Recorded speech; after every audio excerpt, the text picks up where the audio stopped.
The groan was not human. It was the sound of ancient wood under a pressure so vast it defied measurement. Elias Thorne's cabin was under siege. The enemy was not an army of men, but the sky itself. The great white silence of the high peaks had found its voice, and that voice was a scream. The wind came down from the ridges, sharp as a piece of snapped obsidian, carrying 1,000,000 tiny knives of ice. It hit the north wall of the cabin like a battering ram, a constant, thunderous assault. Elias sat by the stove, his hand resting on the warm soapstone. He was not watching the fire. He was listening. He was listening to the bones of his house. The cold was a living thing. It pressed against the two south-facing windows, searching for the smallest crack in the chinking, the slightest weakness in the glass. It was a weight, a physical presence that pushed against the logs from all sides. Elias could feel the temperature drop, not just in the air, but in his bones. Outside, the world had vanished. There was no mountain, no valley, no sky. There was only the storm, a churning, vertical void of white. The snow was already piled halfway up the windows. It was only the second day of the blizzard. His brother's voice was as clear in his mind as if Marcus were standing in the room. "It's built on pride, Elias, not on sense." Marcus had stood on this very spot back in the fall. The air was crisp then, the aspens turning to a riot of gold. Marcus had kicked the massive foundation stone with the heel of his boot. "This ridge. You'll be the first man to see the blizzard and the last man the blizzard sees. It will find you and it will break you. This house, it's a coffin waiting for a corpse." Elias had said nothing in reply. He had just continued his work, fitting the last window frame with careful, deliberate hands. Now the wind howled, and Marcus's words howled with it. The ruin his brother had predicted was scratching at the door. Elias rose from his stool. He moved through the small, single room, his moccasins silent on the wide plank floor. He ran his hand along the inner wall. The logs were massive, lodgepole pine, felled by his own hand, seasoned for 2 full years on the ridge. He had scribed each one, a perfect, tight fit, one resting in the deep, hand-carved cradle of the other. The Swedish cope, a method the old-timers in the valley scoffed at. Too slow, too much work. "A drafty folly," Marcus had called it. "You'll have gaps a bear could crawl through." But Elias ran his bare hand along the seam. It was smooth, seamless. The chinking was a mixture of moss, clay, and horsehair, packed so tight between the few gaps that not even a whisper of wind could find entry. He pressed his ear to the wood. He could hear the storm's fury outside. But inside, there was only the deep, resonant hum of the stove and the solid, unmoving strength of the wood. He walked to the north wall, the one taking the full, brutal force of the wind. He had built it with no windows, a solid face of timber. He had stacked the stones of the chimney base high on this side, a buttress against the storm. The wind hammered it, a relentless, drumming beat. The cabin shuddered. It was a tremor that went up his legs, into his chest. A lesser man would have felt panic. A lesser-built house would have given way. But Elias knew this feeling. He had felt it during the build when he settled the ridgepole. It was not the shudder of weakness. It was the shudder of settling. The house was accepting the weight. It was bracing itself, digging its stone feet deeper into the frozen earth. It was holding. The ridgepole, a single pine trunk 40 feet long and 2 feet thick, groaned again.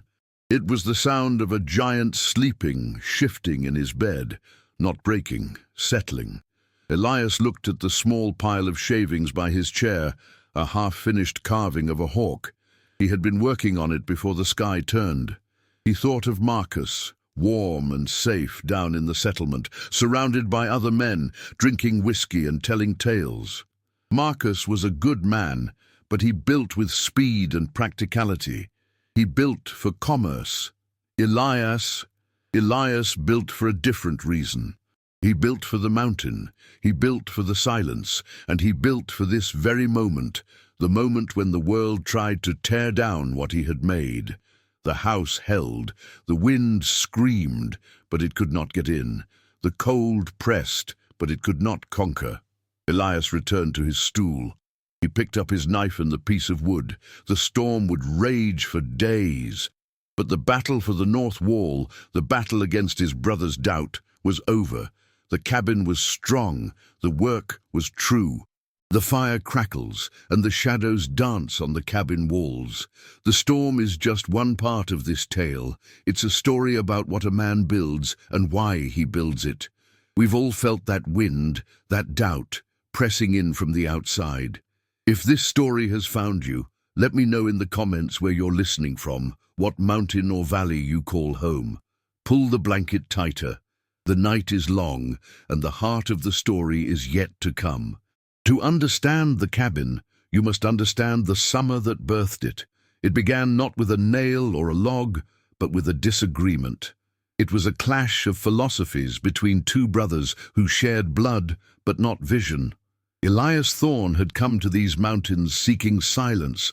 His brother Marcus had come seeking profit. Marcus ran the trading post down in the valley, a sprawling, muddy affair of sheds and corrals, where trappers, miners and settlers haggled over pelts, flour and lies. It was a good business, a necessary one, and Marcus wanted Elias to be part of it. "Build near me, brother," Marcus had insisted, sweeping his arm across the river flat. "We'll build a sawmill. We'll supply the whole territory. There's a fortune in this lumber." Elias had looked at the muddy river, smelled the stench of tannery and mule dung, and heard the constant ringing of the blacksmith's hammer. He shook his head. "I am not looking for a fortune, Marcus. I am looking for a foundation." Elias had walked away from the settlement. He walked for 3 days, climbing. He left the valley floor, moving past the aspen groves and into the high pines. He climbed until the air was thin, and the world below was just a green rumor. He found his place on a wide ridge, a shoulder of the mountain itself.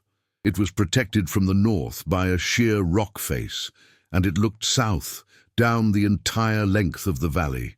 He could see the curvature of the earth from here. He could see the weather coming. He could see the eagles nesting on the crags below him. This was the place. When he told Marcus, his brother scoffed. "It's a hawk's nest. You're not a bird, Elias. You'll freeze before the first snow. The wind will peel that ridge bare. There is no water." Elias just smiled. "There is a spring 200 yards above. It's clean." The world at stake was not land. It was peace. It was a testament. Elias wanted to prove that a man could live with the mountain, not just on it. He began the work. He didn't clear-cut the land. He selected his trees with the care of a man choosing a partner for a dance. He chose tall, straight lodgepole pines from a thick stand, thinning the grove to let the others grow stronger. He used his team of oxen, Samson and Goliath, to drag the massive logs to his chosen site. He spent the first month just digging. He dug the foundation by hand, a deep trench he filled with riverstone, all hauled one sled load at a time. He went below the frost line, a depth that made Marcus laugh out loud. "Are you building a cabin or a fortress? You're burying it." Elias replied, "The earth must hold the house, it must be anchored." Then came the logs. He would not use the simple saddle notch, the fast, leaky method Marcus used for his sheds. Elias used the full scribe.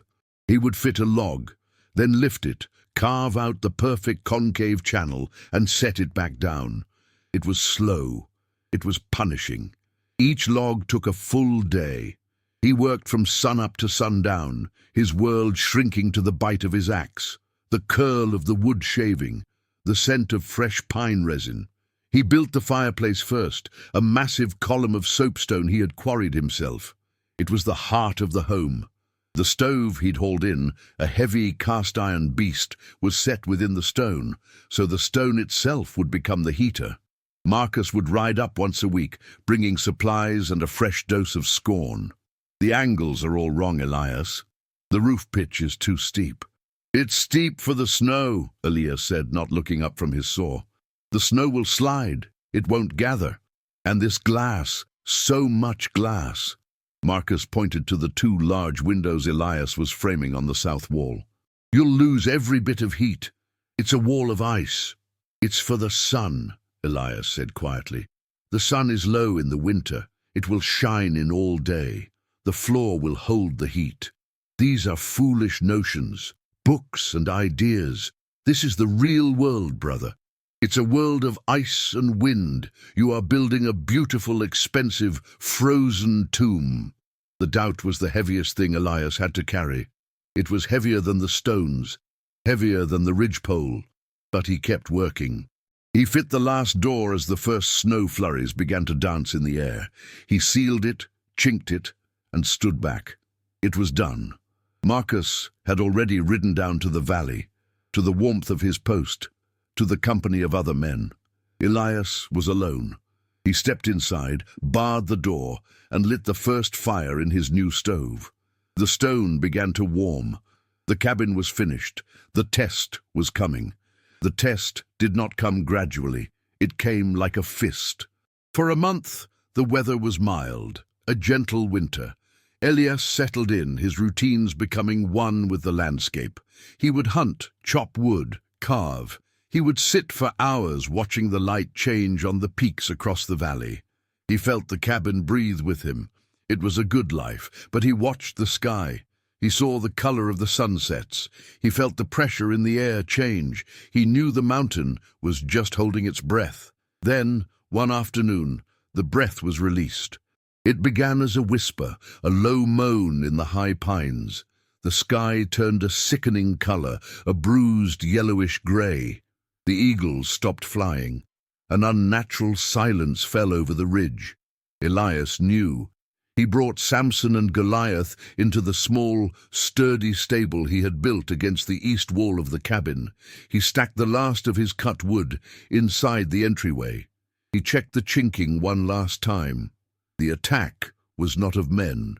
It was of nature's pure, indifferent power. The wind struck at midnight.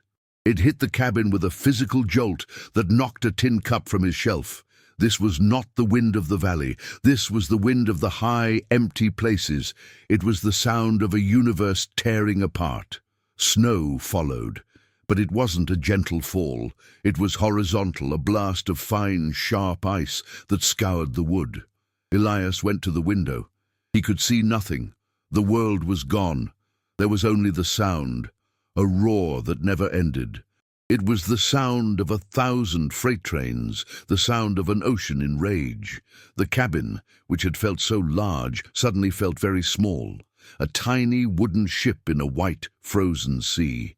For 2 days he was a prisoner. The snow piled high. It covered the south windows, plunging the cabin into a strange amber twilight. The wind was a predator. It clawed at the roof. It searched every joint. It shrieked down the chimney, but the soapstone fireplace, with its deep flue, was built for this. It sent the wind's anger back up into the sky. The cabin became his world. The temperature inside was steady. The soapstone, now fully saturated with heat, radiated a deep, penetrating warmth that the cold could not touch. But the sound was a different matter. The sound was an assault on the mind. It wore a man down. It planted seeds of fear, and the doubt returned. He heard Marcus's voice again, a tomb of ice. He felt a sudden sharp panic. What if the ridgepole did crack? What if the foundation did heave? What if the weight of the snow, tons and tons of it, was too much for his steep roof? He found himself checking the joints, running his hands along the wood, not for reassurance, but for the first sign of failure. This was the true attack, not the storm, but the fear. The fear that his work, his philosophy, his life was a lie. He stood in the center of the room. The wind screamed, the logs groaned. He closed his eyes. He had to make a choice. He could surrender to the fear, or he could trust his work. This was the oath. It was not an oath sworn in words. It was an oath he had sworn with his axe, with his hands, with the sweat of his brow all summer. It was an oath to the trees he had felled that their sacrifice would not be in vain. It was an oath to the mountain that he would be worthy of its heights. He would not give in to the doubt. He would not honor his brother's fear. He would honor the wood. He would honor the stone.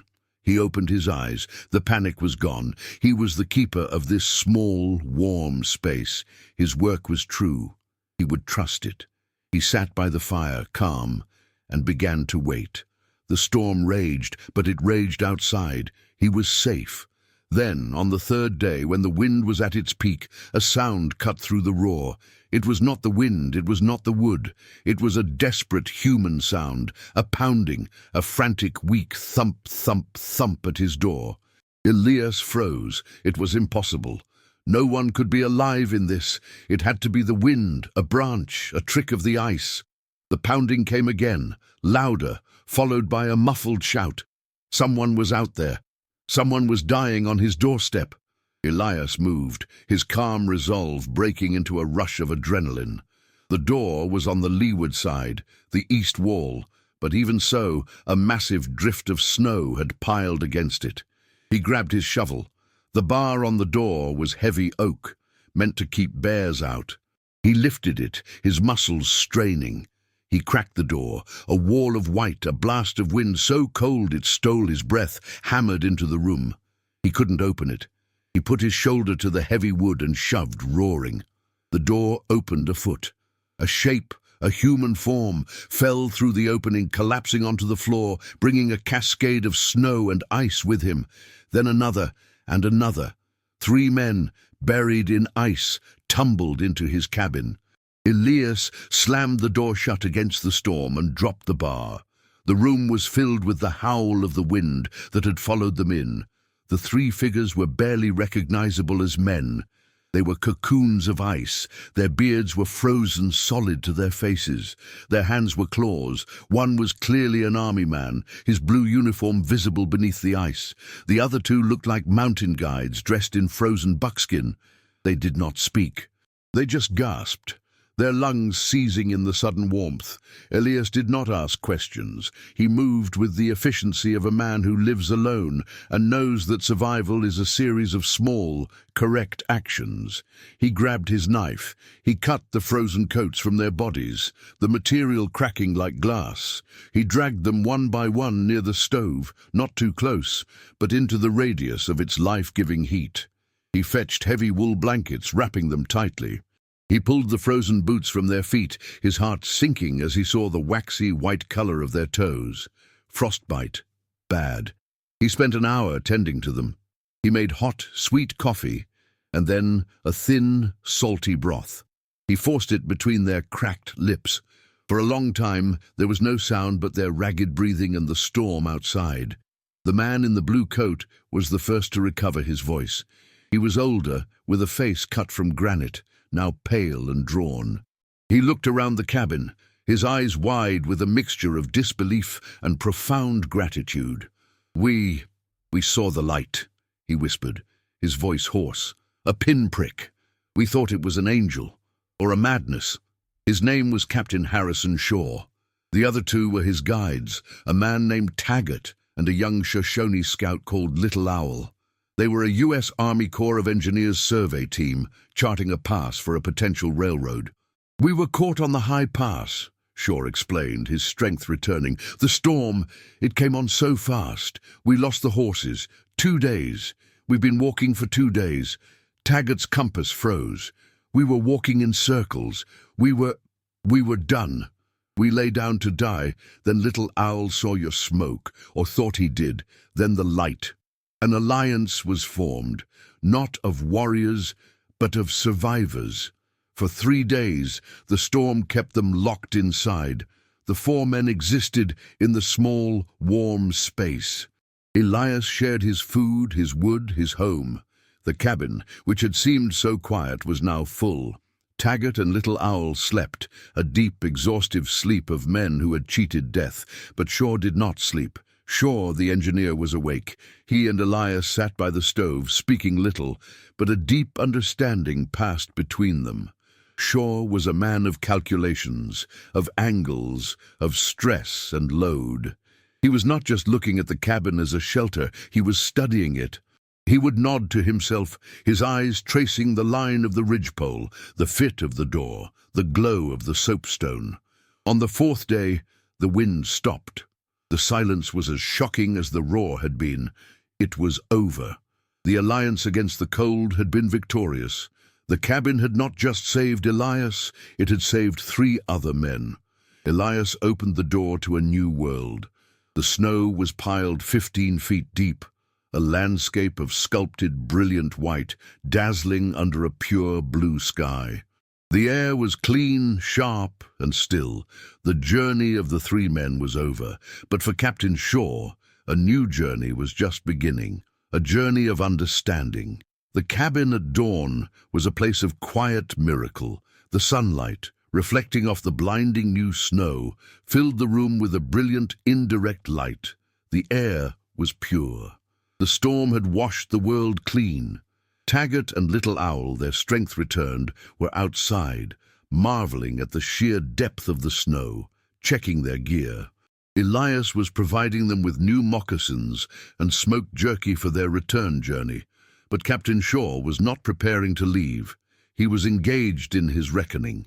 He was not a guest anymore. He was an engineer. He had a pencil and a small leather-bound notebook in his hand, and he was examining Elias Thorne's cabin with the focused, intense scrutiny of a professional. He didn't just look. He touched.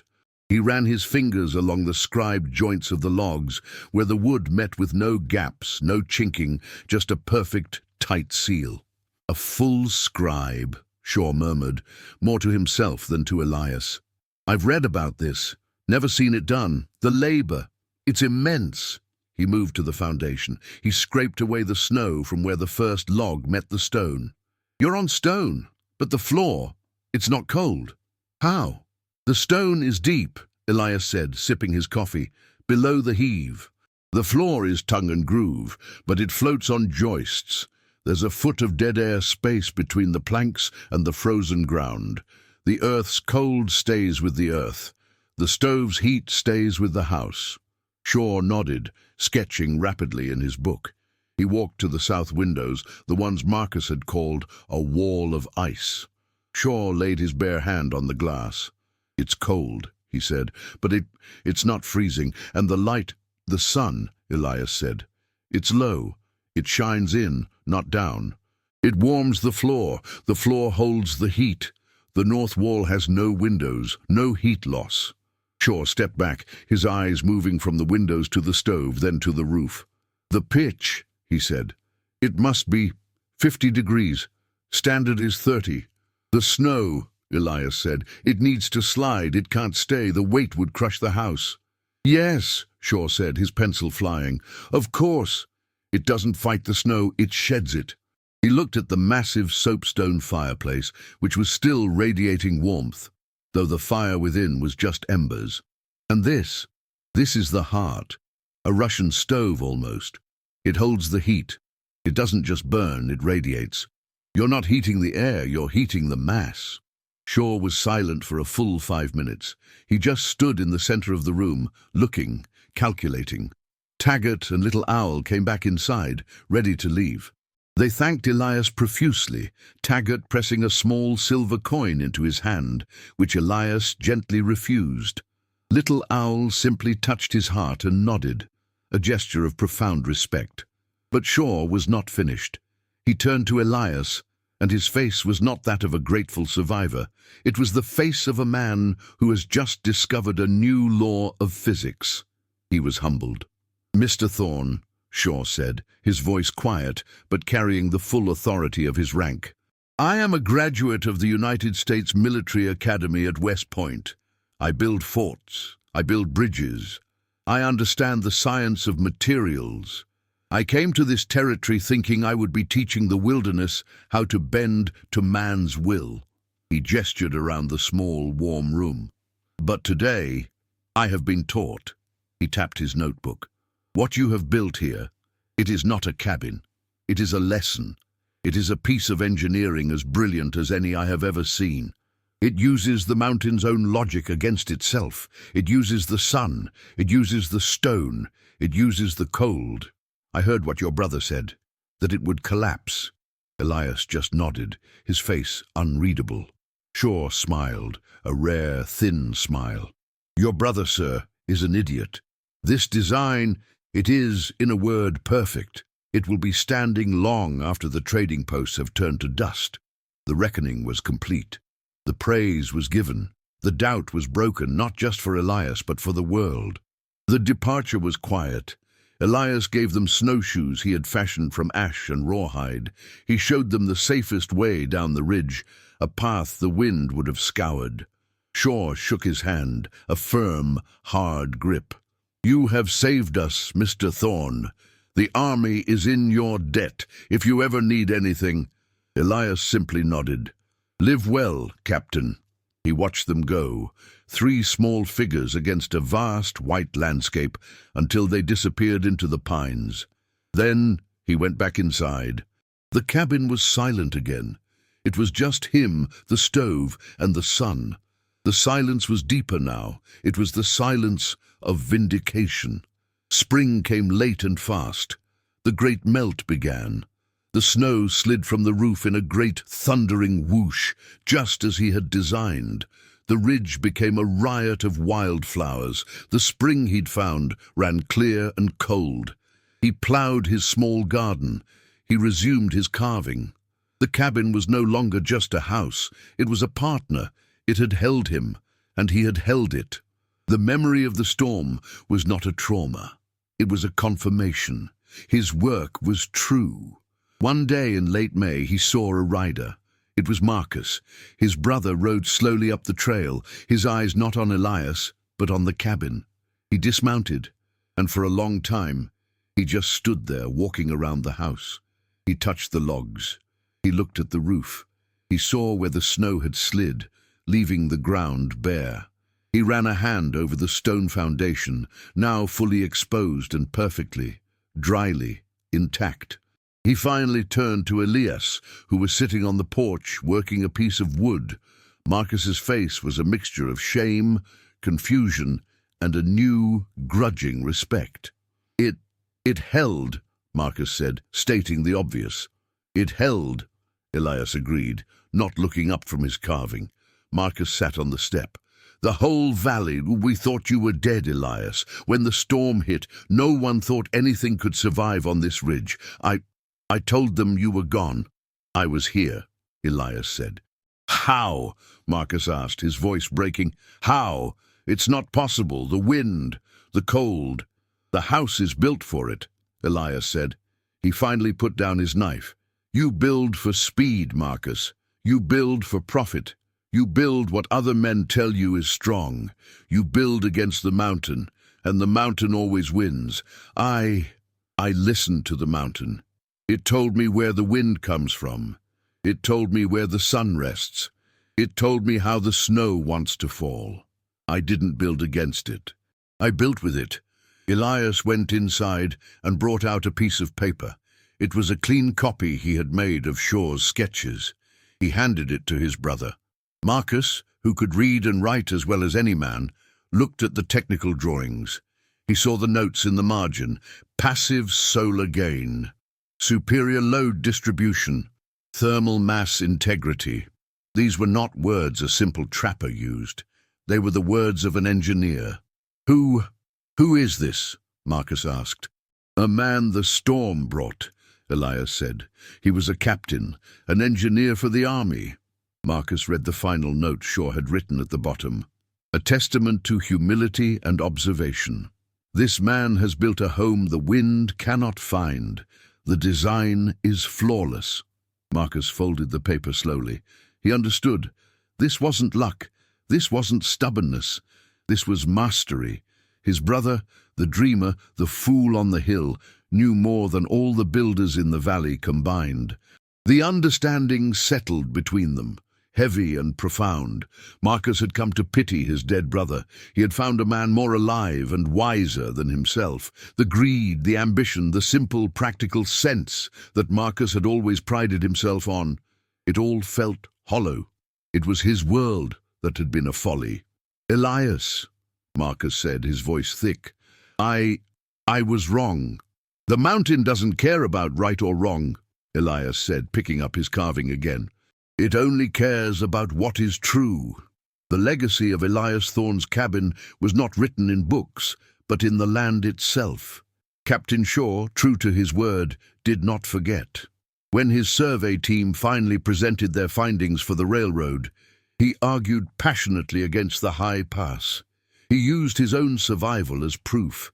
"It is a killing ground," he told the board of directors in Washington. "But," he added, "I have seen a design, a way of building with the mountains, not against them." He showed them his sketches of Elias's cabin. The story became a quiet legend among the Army engineers, the hermit on the ridge who understood thermal dynamics better than a professor. The railroad was eventually built, but it stayed in the valley, following the river, leaving Elias's high ridge in peace. Marcus changed. He didn't stop building, but he stopped building fast. He began visiting Elias, not to criticize, but to learn. He learned to read the land. He learned to respect the wood. His own structures became stronger, warmer, more honest. The brothers, who had been separated by pride, were reunited by a shared respect for craft. Elias lived on his ridge for 40 more years. He watched the valley below change, filled with smoke and noise, but his ridge remained a sanctuary. The cabins settled into the land, the wood aging to a silver grey, the stone foundation covered in soft moss. It looked as if it had grown there, a natural part of the mountain, as inevitable as the peaks themselves. Travelers who passed through that high country would sometimes seek him out, having heard the story. They would find an old man, quiet and content, carving hawks by his fire. They would look at his home, the one that had survived the great storm, the one the engineers praised, and they would feel it. The peace, the strength. They would leave humbled, understanding that true mastery isn't about bending the world to your will, but about finding your place within it. The land teaches a hard lesson, but it teaches a true one. It teaches that what is built on pride and noise will be scoured away by the first hard wind. What is built on arrogance will collapse under the first heavy snow. But what is built with quiet understanding, what is built with humility, what is built by listening to the world, that is what endures. A man's life is not measured by the arguments he wins, but by the strength of what he builds. It can be a home, or a family, or a promise. If it is built with an honest heart and true hands, it will hold. It will stand against the storm. The wind will come, and the doubt will howl, but the work, the true work, will remain. If you enjoyed this story, stay a while longer by the fire. There are more tales from the high country, where honor rides the wind.